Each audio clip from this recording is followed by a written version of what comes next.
بسم اللہ الرحمن الرحیم۔ مفید الطالبین کا دوسرا باب ہے فی الحکایات والنقلیات، سبق نمبر 7 میں خوش آمدید۔ آج کے سبق کے اندر ہم بوڑھے شیر اور لومڑی کی حکایت پڑھیں گے۔ عبارت دیکھ لیں، ترجمہ کرتے ہیں، تشریح کرتے ہیں اور آخر میں اس کی ترکیب کرتے ہیں۔ اسد شاخ وضعف ولم يقدر على شيء من الوحوش فأراد أن يحتال لنفسه في المعيشة فتمارض وألقى نفسه في بعض المغائب وكان كلما أتاه شيء من الوحوش ليعوده افترسه داخل المغارة وأكله فأتى الثعلب إليه فوقف على باب المغارة مسلما عليه قائلا له كيف حالك يا سيد الوحوش؟ فقال له الأسد لما لا تدخل يا أبا الحسين؟ فقال الثعلب سيدي قد كنت عولت على ذلك غير أنني أرى عندك آثار أقدام كثيرة قد دخلوا ولا أرى أن خرج منهم واحد۔ ترجمہ دیکھ لیں۔ ایک شیر بوڑھا ہو گیا اور کمزور ہو گیا اور وہ طاقت نہیں رکھتا تھا وحشی جانوروں میں سے کسی پر۔ اس نے ارادہ کیا کہ وہ ہیلا کرے اپنے لیے گزارا کرنے کے لیے، تو وہ مریض بن گیا جان بوجھ کر اور اس نے اپنے آپ کو ڈال دیا بعض غار میں، اور جب کبھی اس کے پاس آتا تھا کوئی وحشی جانور اس کی عیادت کرنے کے لیے تو اس کی گردن توڑ دیتا تھا غار کے اندر اور اس کو کھا لیتا تھا۔ تو آئی اس کے پاس لومڑی اور وہ غار کے دروازے پر ٹھہر گئی اور اس نے سلام کیا اس کی طرف، شیر کی طرف، یہ کہتے ہوئے آپ کا کیا حال ہے اے وحشی جانوروں کے سردار؟ تو شیر نے اس سے کہا تم داخل کیوں نہیں ہوتی اے ابو الحسین؟ تو اس لومڑی نے کہا اے میرے سردار، میں اس چیز پر اعتماد کرتی تھی علاوہ اس کے کہ میں دیکھتی ہوں آپ کے پاس بہت سے قدموں کے نشان ہیں کہ وہ داخل ہوتے ہیں، اور لیکن میں نہیں دیکھتی کہ ان میں سے کوئی ایک باہر نکلتا ہے۔ عبارت تو ترجمہ ہو چکا ہے، اب چلتے ہیں اس کی تشریح کی طرف۔ تو دیکھیں اس میں ایک واقعہ ذکر کیا گیا ہے کہ ایک شیر تھا، وہ بوڑھا ہو گیا اور کمزور ہو گیا، اب اس کے اندر یہ طاقت نہیں تھی کہ وہ وحشی جانوروں کا شکار کر سکے۔ تو اس نے اپنی پیٹ کی آگ بجھانے کے لیے اس نے ایک ہیلا اختیار کیا۔ وہ ہیلا یہ اختیار کیا کہ اس نے جنگل کے اندر یہ ظاہر کر دیا کہ میں بیمار ہو گیا ہوں اور اس لیے بیماری کی وجہ سے میں اب ایک غار میں اندر جا کے میں رہ رہا ہوں۔ تو یہ بتکلف بیمار پڑ گیا، بیمار تھا نہیں، اپنے آپ کو بیمار ظاہر کر کے یہ غار کے اندر چلا گیا، اور وہاں پہ جب کبھی اس کے پاس کوئی وحشی جانور آتا تھا کہ وہ بادشاہ کی جا کے، شیر کی جا کے عیادت کرے، تو شیر جو تھا اس کو پکڑ لیتا تھا، اس کی گردن توڑ کے اس کو کھا لیتا تھا۔ تو اس طریقے سے وہ اپنا گزارا چلانے لگ گیا۔ تو ایک دن کیا ہوا کہ لومڑی اس کے پاس آئی ہے، اور لومڑی وہ غار کے اندر داخل نہیں ہوئی، باہر سے ہی اس نے شیر کو سلام کیا ہے۔ تو شیر نے پھر پوچھا کہ لومڑی آپ اندر کیوں نہیں آتی، آپ اندر آئیں۔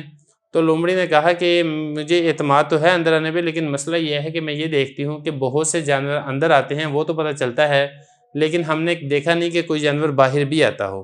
تو اس وجہ سے جو لومڑی تھی اس نے ظاہر کر دیا شیر کے اوپر کہ میں تمہاری چال بازی کے اندر نہیں آؤں گی۔ تو اس حکایت میں ہمیں واقعہ کیا ملتا ہے؟ اس میں دیکھیں 2-3 واقعے ہیں۔ ایک واقعہ تو اس کے اندر یہ ملتا ہے کہ انسان کو کسی کو دھوکہ دہی نہیں کرنی چاہیے، جس طریقے سے جو شیر تھا یہ دھوکہ دہی کر کے یہ شکار کرتا تھا۔ دوسرے جو جانور تھے وہ اعتماد کر کے شیر کے پاس آتے تھے، اور شیر جو تھا ان کے اعتماد توڑ کے ان کو شکار کر لیا کرتا تھا۔ تو دوسرے کو دھوکہ نہیں دینا چاہیے۔ اگر آپ آج ایک کو دھوکہ دیں گے تو کل عین ممکن ہے کہ آپ کو بھی کسی کی جانب سے دھوکے کا سامنا کرنا پڑے۔ تو ایک تو اس کے اندر یہ والا سبق ہمیں ملتا ہے۔ دوسرا اس کے اندر سبق ہمیں یہ ملتا ہے کہ انسان کو اتنا چلاک اور ہوشیار ہونا چاہیے کہ وہ انسان کسی کے ٹریپ کے اندر پھنس نہ جائے، کسی کے دھوکہ دہی کے اندر شکار نہ ہو جائے کسی کے دھوکے کا۔ تو اتنا ہوشیار اور سمجھدار ہونا چاہیے، چیزوں کا تجزیہ یہ کرنا آنا چاہیے، چیزوں کو اچھے طریقے سے گہرائی میں جا کر سوچنا سمجھنا چاہیے، اپنی جو آنکھیں، ناک اور کان ہیں ان کو کھلا رکھنا چاہیے، اور ہر طرح کے خطرات سے اپنے آپ کو محفوظ رکھنے کی کوشش کرنی چاہیے، جس طریقے سے وہ لومڑی تھی اس نے اپنے آپ کو شکار ہونے سے بچایا تھا۔ تو یہ بہرحال اس کے اندر حکایت ہے۔ اب اس میں تھوڑے سے الفاظ ہیں وہ دیکھ لیں، اس کے بعد پھر انشاءاللہ اس کی ترکیب کرتے ہیں۔ دیکھیں شاخہ یشیخ اس کا مطلب ہوتا ہے شیخ ہونا، مطلب بوڑھا ہونا۔ ضعوفہ اس کا مطلب ہوتا ہے کمزور ہونا۔ قادر یقدر کسی چیز پر قادر ہونا، مطلب وہ وحشی جانوروں میں سے کسی چیز پر قادر نہیں تھا۔ کیا مطلب؟ کہ وحشی جانوروں کے شکار پر قادر نہیں تھا۔ تو فارادہ اس نے ارادہ کیا کیا ان یحتالا کہ وہ ہیلا کرے اپنی جان کے لیے، پھر معیشت اپنی معیشت کے لیے، مطلب اپنے گزارا کرنے کے لیے، اپنے پیٹ بھرنے کے لیے اس نے ایک ہیلا سوچا، ایک تدبیر سوچی فتمارض تو وہ جان بوجھ کر مریض بن گیا، اور اس کے بعد اس نے کیا کیا، القا نفسہ اپنے آپ کو ڈال دیا فی بعض المغائر، یہ جو مغائر ہے یہ جمع ہے مغارہ کی، مغارہ کہتے ہیں غار کو، تو اپنے آپ کو ایک غار کے اندر اس نے ڈال دیا۔ وکانہ کلما آتا، اور جب کبھی اس کے پاس آتا تھا، عطایاتی آنا شیء من الوحوشی، وحوش یہ جمع ہے وحشی کی، تو وحشی جانوروں میں سے جب کوئی اس کے پاس آتا تھا، وحشی جانور کہتے ہیں جو انسانوں کے ساتھ مانوس نہیں ہوتے، تو جب کبھی اس شیر کے پاس وحشی جانوروں میں سے کوئی آتا تھا، لیعودہ عاد یعود، اس کا مطلب ہوتا ہے عیادت کرنا، مطلب جب ان کو اطلاع ملتی تھی کہ بادشاہ بیمار ہے، شیر بیمار ہے، تو جا کے اس کی عیادت کے لیے جب کوئی وحشی جانور آتا تھا تو کیا کرتا تھا، افترسا، تو اس کو شکار کر لیتا تھا، مطلب یہ کہ اس کی گردن توڑ دیتا تھا، شکار کر لیتا تھا، داخل المغارتی، غار کے اندر والے حصے میں، مطلب جب کوئی آتا تھا عیادت کرنے کے لیے اس کو پہلے اندر آنے دیتا تھا، کہتا تھا ٹھیک ہے آپ اندر تشریف لیں، جب اندر آتا تھا جانور تو پھر اس کو شکار کر لیتا تھا، واکل، اور اس کو کھا لیتا تھا۔ اتا ثعلب، ثعلب کہتے ہیں لومڑی کو، فوقفا، وہ ٹھہر گئی، علی باب المغارتی، اس کے غار کے دروازے پر، مسلم علیہ، اور وہ سلام کر رہی ہے بادشاہ کی طرف، کیا کہہ رہی ہے، قائلا لہو، یہ کہہ رہی ہے کیف حالک، کیا حال ہے آپ کا، یا سید الوحوشی، اے وحشی جانوروں کے سردار، مطلب بادشاہ آپ کا کیا حال ہے، تو بادشاہ اس کو کہتا ہے لما لا تدخل یا ابا الحسین، دیکھیں یہ جو حسین، ابا الحسین ہے، یہ لومڑی کی کنیت ہے، تو اس لیے اس کو لومڑی کو کہا جاتا ہے، تو اس نے بادشاہ نے کہا ابو الحسین یعنی یہ لومڑی، لما لا تدخل، تم غار کے اندر کیوں نہیں آ رہی ہو، تو وہ کیا کہتی ہے، ثعلب، لومڑی نے کہا سیدی ہے میرے سردار، اول تو اس کا مطلب ہے اعتماد کرنا، واحد متکلم ہے یہ، میں اعتماد کرتی تھی آنے پر، غیر اننی، لیکن مسئلہ یہ ہے، ارا، میں دیکھتی ہوں اندہ کا آثار، یسر کی جمع نشان، اقدام قدم کی جمع، میں بہت سے قدموں کے نشان دیکھتے ہیں کہ وہ داخل ہوتے ہیں، اندر جاتے ہوئے تو نشان نظر آتے ہیں، ولا ارا، اور میں نے دیکھا نہیں ان خرج منہم واحد، کہ کوئی جو جانور ہے وہ اندر سے باہر بھی نکلا ہو، تو بہرحال یہ الفاظ ہیں، ان کا کوئی ترجمہ ہو گیا ہے، تشریح ہو گئی ہے، اب چلتے ہیں اس کی ترکیب کی طرف۔ اسد یہ مبتدا ہے، شاخہ فعل، ہوا ضمیر اس میں فاعل ہے، فعل فاعل مل کر جملہ فعلیہ خبریہ ہو کر معطوف علیہ، یہ جو ہے یہ بھی معطوف اول ہے، اور یہ جو ہے ولم یقدر علی شیء من الوحوشی، یہ بھی معطوف ہے، تو اس کے بعد آگے دیکھیں، فاراد ان یحتال لنفسہ فی المعیشۃ، فتمارض، یہ بھی، اور اسی طریقے سے القا نفسی فی بعض المغائر، یہاں تک یہ سارے معطوف علیہ معطوف ملا کر آپ یہ پیچھے جو ہم نے اسد مبتدا بنائے تھے اس مبتدا کی خبر بنا دیں۔ اب اس کی طرح ترکیب دیکھ لیں، ضعفہ فعل، ہوا ضمیر فاعل، فعل فاعل مل کر جملہ فعلی خبریہ ہو کر معطوف، لم یقدر فعل، ہوا ضمیر فاعل، علی حرف جر، شیئن یہ بنے گا موصوف، اور نہ اس کی صفت ہے کائنین، شیئن کائن من الوحوشی، یہ من حرف جر، وحوش مجرور، جار مجرور مل کر یہ کائن شبہ فعل کے متعلق، شبہ فعل اپنے فاعل اور متعلق سے مل کر جملہ ہو کر شے موصوف کی صفت، موصوف اپنی صفت سے مل کر علی جار کا مجرور، جار مجرور مل کر یہ لم یقدر فعل کے متعلق ہوگا، تو لم یقدر فعل اپنے فاعل اور متعلق سے مل کر جملہ فعلیہ خبریہ ہو کر معطوف۔ آگے دیکھیں، فو عطفہ، ارادہ یہ فعل ہے، اس میں ہوا ضمیر فاعل ہے، ان یہ ناصبہ، یحتال یہ فعل ہے، اس میں ہوا ضمیر فاعل ہے، لام حرف جر، نفس مضاف، ہی ضمیر مضاف الیہ، مضاف مضاف الیہ سے مل کر لام جار کا مجرور، جار مجرور مل کر یحتال فعل کے متعلق ہے، فی المعیشۃ یہ بھی جار مجرور یحتال فعل کے متعلق ہے، یحتال فعل اپنے فاعل اور دونوں متعلق سے مل کر ان مصدر کی تعویل میں ہو کر یہ بنے گا ارادہ کے لیے مفعول، تو ارادہ فعل اپنے فاعل اور مفعول سے مل کر جملہ فعلیہ خبریہ ہو کر معطوف، فا عطفہ، تمارض فعل، ہوا ضمیر فاعل، فعل فاعل مل کر جملہ فعلیہ خبریہ ہو کر معطوف، واو حرف عطف، القا فعل، ہوا ضمیر فاعل، یہ سارے جہاں پہ میں نے ہوا نکالا نا یہ اسی اسد کی طرف ہی لوٹ رہا ہے کیونکہ شعر ہی کی بات ہو رہی ہے، نفسہ مضاف مضاف الیہ سے مل کر یہ القا فعل کے لیے مفعول ہے، فی حرف جر، بعض مضاف مغائر مضاف الیہ، مضاف مضاف الیہ سے مل کر فی جار کا مجرور، جار مجرور مل کر یہ القا فعل کے متعلق، القا فعل اپنے فاعل اور متعلق سے مل کر جملہ فعلیہ خبریہ ہوگا۔ آگے چلیں، کانا کلما اتاہ شیء من الوحوش لیعودہ افترسہ داخل المغارۃ واکلہ، یہاں تک۔ اب یہ اس جملے کی ترکیب آپ نے کرنی، اس میں آپ تو یہ کریں، کانا یہ فعل ناقص ہے، اس میں ہوا ضمیر بنے گا اس کا اسم، ہوا ضمیر آپ نے اس کا اسم بنا لیا، اور یہ جو آگے ہے نا یہ جو پورا جملہ ہے اس کو آپ نے اس کی خبر بنا دینی ہے، تو کانا فعل ناقص اپنے اسم و خبر سے مل کر جملہ اسمیہ خبریہ۔ اب اس کو دیکھ لیتے ہیں، کلما یہ حرف ہے، عطا یہ فعل ہے، اس میں ہوا ضمیر بنے گا، یہ جو ہوا ضمیر ہے یہ بنے گا اس کے لیے مفعول، اور اس کا جو فاعل کون سا عطا کا، وہ فاعل اس کا یہ ہے شیء من الوحوشی، یہ جو شیء ہے یہ بنے گا موصوف، یہاں پر بھی آپ نے صفت نکالنی ہے کائن، یہ جو وحوش ہے جار مجرور مل کر یہ کائن کے متعلق آپ کر دیں، تو کائن شبہ فعل اپنے متعلق سے مل کر یہ شیء موصوف کی صفت ہے، موصوف اپنی صفت سے مل کر یہ عطا کے لیے بنے گا فاعل، اور یہ جو ہے نا لیعودہ، یہ بھی آپ نے اسی عطا کے متعلق کرنا ہے. لام حرف جر ہے، اس کے بعد ان محذوف ہے، یعودہ یہ فعل ہے، اس میں ہوا ضمیر فاعل ہے، اور یہ جو ہو ضمیر ہے یہ بنے گی اس کے لیے مفعول.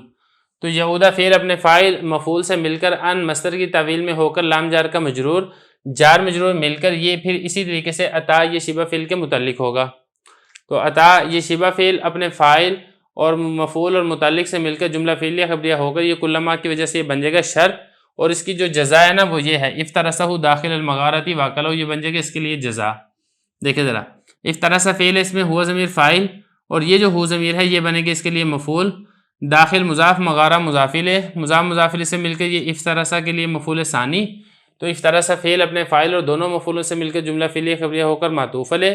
واو حرف عطف، اکل فعل، ہوا ضمیر فاعل اور ہو ضمیر مفعول، فعل فاعل مفعول مل کر جملہ فعلیہ خبریہ ہو کر معطوف. معطوف علیہ معطوف مل کر پھر یہ جو ہم نے بنایا تھا نا کلما اتہ شیء من البحوث لیعودہ، یہاں تک یہ ہم نے شرط بنایا تھا. تو یہ جو آگے والا جملہ ہے یہ بن جائے گا اس کی جزا. شرط اپنی جزا سے مل کر جملہ شرطیہ جزائیہ ہو کر یہ کانا کی خبر ہے، کانا اپنے اسم و خبر سے مل کر جملہ اسمیہ خبریہ. فعطفہ عطا یہ فعل ہے، الثعلب یہ بنے گا اس کے لیے فاعل. الی حرف جر، ہی ضمیر مجرور، جار مجرور مل کر یہ عطا فعل کے متعلق ہے. عطا فعل اپنے فاعل اور متعلق سے مل کر جملہ فعلیہ خبریہ ہو کر معطوف علیہ. فا حرف عطف ہے، وقفہ فعل ہے، ہوا ضمیر فاعل ہے، الی حرف جر ہے، باب مضاف، مغارہ مضاف الیہ، مضاف مضاف الیہ سے مل کر الی جار کا مجرور، جار مجرور مل کر یہ اسی وقفہ فعل کے متعلق ہے. وقفہ فعل اپنے فاعل اور متعلق سے مل کر جملہ فعلیہ خبریہ. اچھا یہ جو ہے نا مسلما الیہ قائلا لہ، اس کو آپ نے حال بنانا ہے وقفہ میں ہوا ضمیر سے. دیکھیں وہ جو لومڑی تھی وہ غار کے دروازے پر کھڑی ہوئی ہے اس حال میں کہ وہ بادشاہ کو سلام کر رہی ہے، اور اس حال میں کہ وہ بادشاہ کو یہ والی بات کہہ رہی ہے. دیکھیں ذرا، وقفہ میں ہوا ضمیر بنے گا ذوالحال، اور یہ جو مسلمن ہے، مسلمن شبہ فعل، الی حرف جر، ہی ضمیر مجرور، جار مجرور مل کر یہ شبہ فعل کے متعلق ہے. شبہ فعل اپنے فاعل اور متعلق سے مل کر جملہ ہو کر پھر یہ جو وقفہ میں ہوا ضمیر ذوالحال ہے اس کے لیے بن جائے گا پہلا حال، یہ بن جائے گا اس کے لیے پہلا حال. اور یہ جو آگے ہے نا قائلا لہ کیف حالک یا سید الوحوش، یہاں تک. اچھا یہ جو آگے ہے نا قائلا لہ کیف حالک یا سید الوحوش، یہ پورا جملہ جو ہے اس قائلن کے متعلق کر کے یہ جو قائلن ہے اس کے لیے اس کو آپ نے بنا دینا ہوا ضمیر سے دوسرا حال. تو ہوا ضمیر ذوالحال اپنے دونوں حالوں سے مل کر پھر یہ وقفہ کے لیے بن جائے گا فاعل. اب اس کو آگے دیکھ لیں، یہ جو قائلن ہے یہ بنے گا شبہ فعل، اس میں ہوا ضمیر بنے گا اس کا فاعل، لام حرف جر، ہو ضمیر مجرور، جار مجرور مل کر یہ اسی قائلن شبہ فعل کے متعلق ہے. قائلن شبہ فعل اپنے فاعل اور متعلق سے مل کر جملہ فعلیہ خبریہ ہو کر یہ بنے گا قول. اس قول کا یہ جو آگے والا جملہ نہیں یہ بن جائے گا اس کے لیے مقولہ. کس طریقے سے مقولہ بنے گا دیکھیں ذرا، اس کا مقولہ یہ بنے گا، یہ جو حال کا مضاف مضاف الیہ سے مل کر مبتدا، اور کیف کا کیف استفہامیہ یہ بنے گا اس مبتدا کی خبر ہے. مبتدا اپنی خبر سے مل کر جملہ اسمیہ خبریہ ہو کر یہ اس کے لیے مقولہ ایک یہ ہے.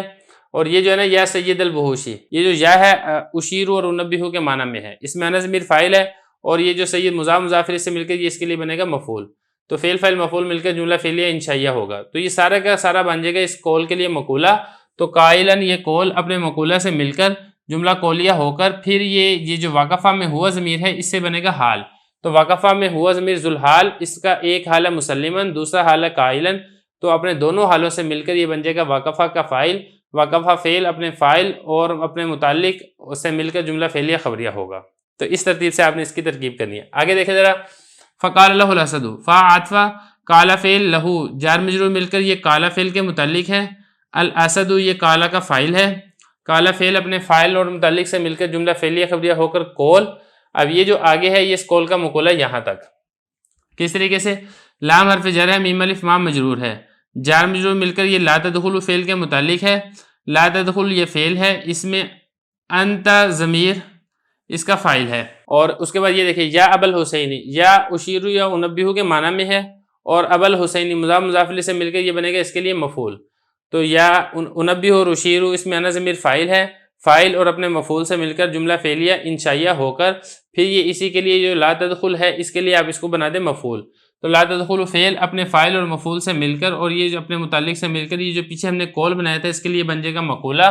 قول اپنے مقولہ سے مل کر جملہ قولیہ. فقال ثعلب سیدی، فقال فا عطفہ، قال فعل، ثعلب فاعل، فعل فاعل مل کر جملہ فعلیہ خبریہ ہو کر قول. اب یہ آگے دیکھیں سیدی مضاف مضاف الیہ سے مل کر مبتدا، قد کنتو. اب اس میں دیکھیں کنتو یہ فعل ناقص ہے، اس میں تو ضمیر بنے گا اس کا اسم. اولت علی ذالک، غیر اننی ارا عندک، یہ جو آگے والا جملہ ہے یہ بن جائے گا اس کی خبر. فعل ناقص اپنے اسم و خبر سے مل کر، یہ پیچھے ہم نے مبتدا بنایا تھا، اس مبتدا کی خبر بنے گا. مبتدا اپنی خبر سے مل کر جملہ اسمیہ خبریہ ہو کر مقولہ. آگے چلیں. اول تو یہ فعل ہے، اس میں تو ضمیر اس کا فاعل ہے، الا حرف جر، ذالک مجرور، جار مجرور مل کر یہ اسی اول تو فعل کے متعلق ہے. اور یہ جو ہے نا غیر مضاف، یہ اس کے لیے آپ نے بنانا ہے، یہ جو آگے والا جملہ ہے نا یہ سارا جملہ بنا کر آپ اس کے لیے بنائیں، اس کے لیے مفعول فی غیر مضاف. ان حروف مشبہ بالفعل، نون وقایہ کی، یا ضمیر اس کا اسم ہے. اب یا ضمیر اس کا اسم بنا لیا نا آپ نے. اب یہ جو آگے والا جملہ ہے نا یہ ساری بنا دیں اس کی خبر. تو ان اپنے اسم و خبر سے مل کر جملہ اسمیہ خبریہ ہو کر غیرہ کے لیے مضاف الیہ، غیرہ مضاف اپنے مضاف الیہ سے مل کر آپ اس اول تو کے لیے مفعول فی، اول تو فعل اپنے فاعل اور مفعول فی سے مل کر جملہ ہو کر پھر یہ جو کنت فعل ناقص ہے اس کے لیے خبر بنے گا. اور کنت فعل ناقص اپنے اسم و خبر سے مل کر یہ سیدی مبتدا کی خبر، مبتدا اپنی خبر سے مل کر جملہ اسمیہ خبریہ ہو کر یہ جو پیچھے قول ہے یہ اس کے لیے بن جائے گا مقولہ. اب اس کے بعد آپ آگے چلیں. ارا عندک آثار اقدام کثیرۃ قد دخلوا. ارا یہ فعل ہے، انا ضمیر اس میں فاعل ہے، عندہ مضاف، کاف ضمیر مضاف الیہ، مضاف مضاف الیہ سے مل کر یہ اسی ارا کے لیے بنے گا مفعول فی. اور اس کے بعد آپ آگے دیکھیں. آثار یہ مضاف ہے، اقدام یہ موصوف ہے، کثیرہ یہ صفت ہے. موصوف صفت مل کر یہ آثار کے لیے مضاف الیہ، آثار مضاف اپنے مضاف الیہ سے مل کر پھر یہ بنے گا اس کے لیے ارا کے لیے مفعول بھی اول. اور یہ ارا فعل اپنے فاعل مفعول فی اور مفعول بھی اول. اور یہ جو ہے نا آگے قد دخلوا فعل اس میں ہوا، اس میں واو ضمیر فاعل، فعل مل کر جملہ فعلیہ خبریہ ہو کر یہ اسی ارا کے لیے بنے گا مفعول ثانی. تو ارا فعل اپنے فاعل اور باقی مفعولوں سے مل کر جملہ فعلیہ خبریہ ہو کر بنے گا معطوف علیہ. اور یہ جو جملہ ہے یہ بنے گا اس کے لیے معطوف کیسے بنے گا؟ ارا فعل ہے، اس میں انا ضمیر فاعل. اب یہ جو آگے والا جملہ ہے یہ اس کے لیے بن جائے گا مفعول. ان یہ ناسبہ ہے، خرجہ فعل ہے، اس میں یہ جو واحد ہے یہ بنے گا خرجہ کے لیے فاعل، منہم جار مجرور مل کر اسی خرجہ کے متعلق ہے. خرجہ فعل اپنے فاعل اور متعلق سے مل کر جملہ فعلیہ خبریہ ہو کر ان کی تعویل میں ہو کر یہ بنے گا ارا کے لیے مفعول. تو ارا فعل اپنے فاعل اور مفعول سے مل کر جملہ فعلیہ خبریہ ہو کر معطوف علیہ، معطوف سے مل کر پھر یہ بن جائے گا جو ان حروف مشبہ بالفعل ہے اس کے لیے خبر. ان حروف مشبہ بالفعل اپنے اسم و خبر سے مل کر یہ غیرہ مضاف کے لیے مضاف الیہ، غیرہ مضاف اپنے مضاف الیہ سے مل کر یہ بنے گا اول تو کا مفعول. اول تو فعل اپنے فاعل متعلق اور مفعول سے مل کر یہ کانا فعل ناقص کی خبر ہے. کانا یہ جو کنت فعل ناقص ہے، کنت فعل ناقص اپنے اسم و خبر سے مل کر جملہ ہو کر پھر یہ سیدی مبتدا کی خبر ہے، مبتدا اپنی خبر سے مل کر جملہ اسمیہ خبریہ ہو کر یہ جو پیچھے قول ہے یہ اس کے لیے بن جائے گا مقولہ. تو اس ترتیب سے آپ نے اس کی ترکیب کرنی ہے. اللہ